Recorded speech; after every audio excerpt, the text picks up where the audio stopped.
Dahil painit na ng painit ang laban, handa na ba kayo para sa isang bakbakan para sa napakahalagang posisyon sa playoffs ng Premier Volleyball League All-Filipino Conference at yan ay sa Sabado na nagaganapin sa Field Sports Arena. Dahil maghaharap ang Akari Chargers at Chocomucho Flying Titans sa isang laban na siguradong puno ng kapanapanabik na aksyon mula sa simula hanggang sa pagtatapos.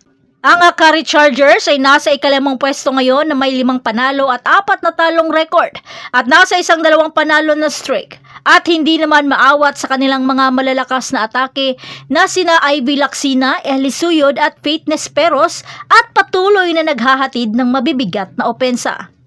Ang middle blocker na si Fifi Sharma at libero na si Justin Hazareno ay nagsisilbing pundasyon ng kanilang matatag na depensa, habang ang playmaker na si Camille Cal ay nag-oorganisa ng maayos sa pag-ikot ng bola ng kupunan habang injured pa ang kanilang team captain na si Michelle Cobb. Ang mga kamakailang sweep ng Akari laban sa Capital One at Nextled ay nagpapakita ng kanilang dominasyon at kahandaan para sa mahalagang laban na ito. Ang Chocomucho Flying Titans naman na may 3 panalo na streak at naglalayong maabot ang 6 na panalo at 3 talo na record, pinamumunuan ng malakas na si Cici Rondina ang kanilang lineup na isang puwersa na dapat katakutan. Ang hindi matigil na enerhiya at malalakas na atake ni Rondina kasama ang karanasan ni Dindin Manabat, Isa Molde, Royce Tubino at Cherry Nunag ay lumilikha ng isang maraming kakayahan at malakas na atake. Ang mabilis sa pag-ikot ng bola ng setter na si Dina Wong ay nagpapalakas pa ng kanilang atake. Ang 15 araw na pahinga ay nagbigay sa kanila ng sapat na oras para makapagpahinga at makapag-strategize na ginagawa silang mas mapanganib. Binibigyan din ni Coach Dante Alinsunuri ng Chocomucho ang kahalagahan ng panahong ito ng pahinga na nakatuon sa pagpapabuti ng kasanayan at paghahanda ng estratehiya para sa mga mahahalagang darating na laban. Ang laban na ito ay hindi lang tungkol sa puntos. Ito ay tungkol sa pagbuo ng kumpiyansa at momentum patungo sa knockout rounds. Ang manalo ay makakapasok sa quarterfinals habang ang matatalo ay maglalaban sa play-in tournament para sa natitirang mga pwesto. Ngunit ang pangunahing laban, Akari laban sa Chocomucho ang pinag-uusapan ng lahat. Isa si Cici Rondina sa mga maaasahang opensa sa Chocomucho na ngayon ay nasa pangatlong pwesto sa best scorer habang si Ivy Lacsina ay nasa pang-8. Pero pagdating naman sa best spiker ay nasa pang-5 at pang-6 sa pwesto sina Ivy Lacsina at Eli Suyod. Pagdating naman sa net defense, maaasahan ang depensa ni Suyod na nasa pang-5 sa pwesto, habang si Hurricane Kath ay nasa pang-8 pero mukhang di na muna natin makikitang maglaro sa ngayon. Isa rin sa magiging lethal weapon ng Akari ang mabigat na service aces ni Cal na may 0.29 average by set. Pero huwag mag-alala dahil sagot yan ni Cici Rondina pagdating sa receive. Bagamat nasa pang-10 man ito na may 23.08 efficiency, backup niya rin si Tang Ponce sa floor defense na may 3.77 average by set na nasa pang-4 sa pwesto. Pagdating naman sa ball distribution, isa sina Wong at Alba ang magtutulungan. Sa ngayon, si Alba ay may 3.23 average by set na nasa pang-6 sa pwesto. At si Cal ay nasa pang-8 sa pwesto na may 2.84 average by set.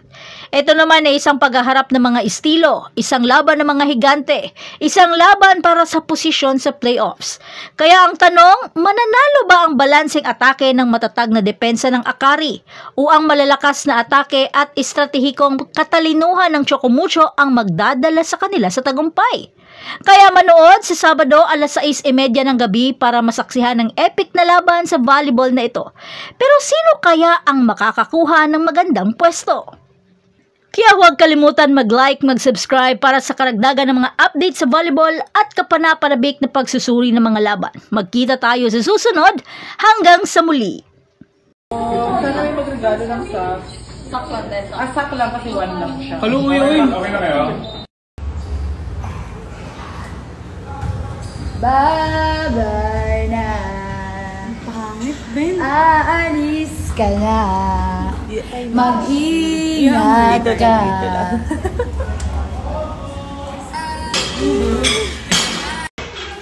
Thank you. Thank you po. Thank you.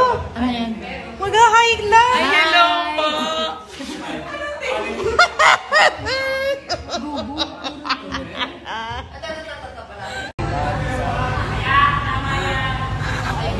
Thank you, tita.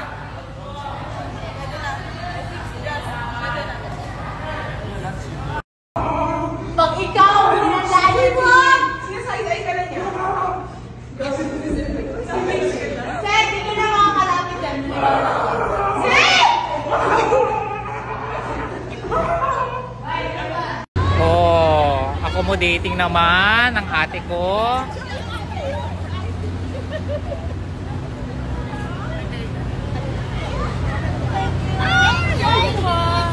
Ay, bongga.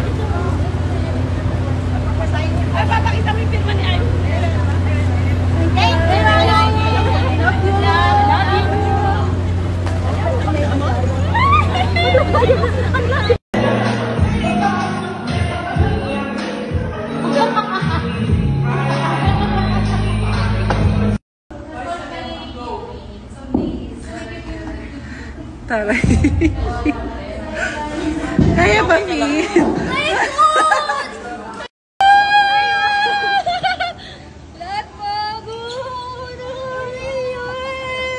This is my hard work. Doon ko na inumin. Sa amin, te. Gcash siya kasi. Please blink. Gumagano. Please blink. Wala, wag mo naman eh. Fresh.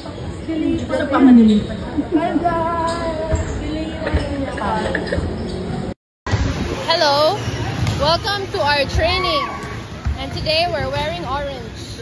Orange. Guys, welcome to our vlog. Today we are wearing orange, the favorite color of Coach A, because his phone case is orange, and the button is orange, and the timer is orange. Red orange, red orange.